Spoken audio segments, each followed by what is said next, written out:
Greetings folks, Dunman here, and today we are going to be embarking on a journey. These 3 videos on my channel are going to be covering quite an interesting experience that I had lately. A scientific expedition gone wrong, times of difficult survival, and an encounter with the divine. I have done my best to recount my experiences and compile them in these videos. So without any further ado, this is Temple Island Arc.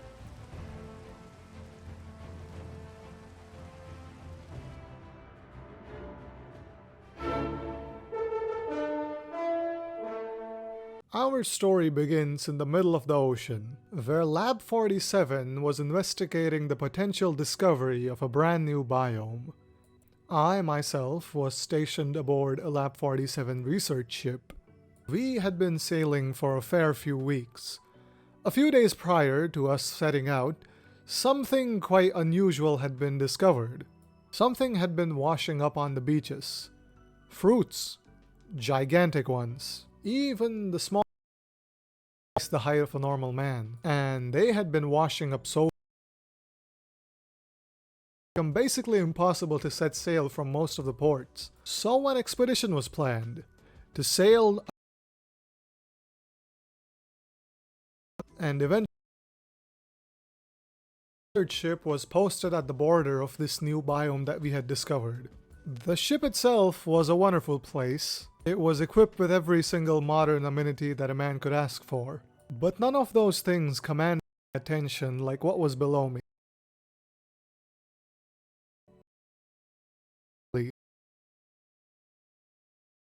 And the weirdness wouldn't even stop there. One day, while I was checking something out on deck, I discovered something in the water. It was a fish, but it had the clear traits of a fruit. I couldn't believe myself. I kept observing for a few days, but eventually I got the go-ahead on doing a diving mission, and my days of just peeping out at the creatures would end. Finally the day came, and I was able to go out into the field and take a look at these creatures up close. It was incredible. Every single fish that spawned in that biome, even appearances, all of them had physiologies of fruit. With a nice dose of night vision, the biome became even more spectacular. It resembled a coral reef, with bright shades of reds, oranges, and greens spread in every single direction. It teemed with life. The giant fruits acted as the flora of the biome, and I could hardly believe how many fish there were. The biome was teeming with life. If farmed properly, this place could serve as an almost unbelievable source of food. But in order to further their research, Lab 47 had decided to keep this place under wraps till they had figured out what it was all about. Something about not feeding potentially poisonous floral wildlife to people seemed irresponsible to those people. In the meanwhile, a bigger vessel had also picked up some samples, and they had already begun doing research and gathering some footage. The giant fruit were made out of compact materials that very much biologically resembled actual fruit. There were apples, pears, oranges, limes, and the most spectacular, gigantic pieces of watermelon flesh.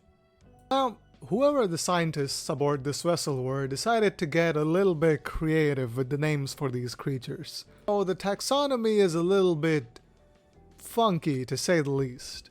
Like, for example, they named this first one the apple lungfish. This fish clearly resembled an apple and personally might be my favorite one of the ones that we found down there. The orange fin was the second one. The thing that I found quite a bit interesting about this one was that in spite of being related to all these other fish, it had a very distinct head, which is quite different from the other ones. Why would a creature not only evolve into a fruit, but also evolve into a fruit slightly different in shape from the others? Now this is just a personal observation, but a lemon does look a little bit fishy. You know what I'm saying? Like, the lemon gill just makes sense. That's already a fish-like shape. The angel pear also shares a kind of extruded head with the orange fin, which again why would you have that kind of divergent evolution inside of a fruit biome? What kind of whack evolution was going on that reef? I guess this is why research must happen, to find out why the fish have got weird heads. The mola melon was the heaviest creature that we found on the reef. Now these creatures have their mouths open most of the times, which presented an interesting conundrum. The insides of these things are fruit pulp. How do they eat? What do they eat? Where do they come from?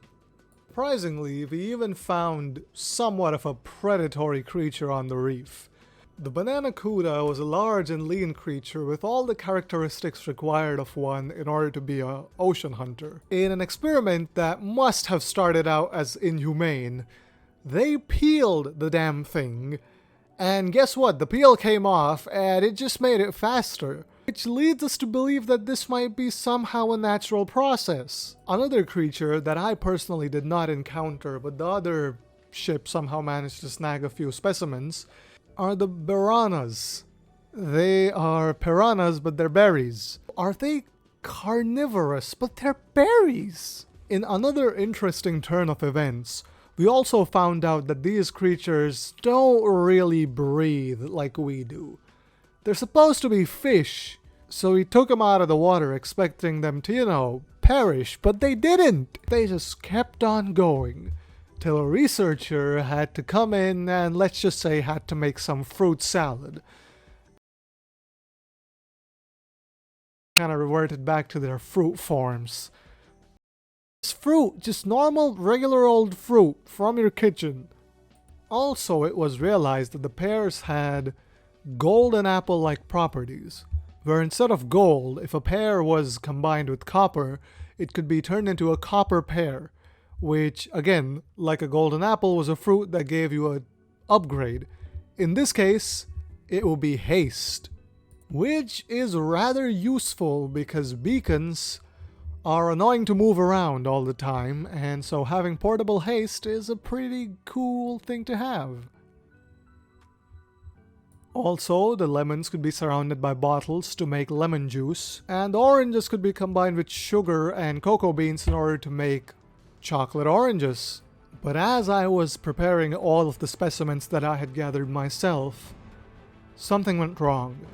The ship was hit by a hurricane and began to spin violently on the waves.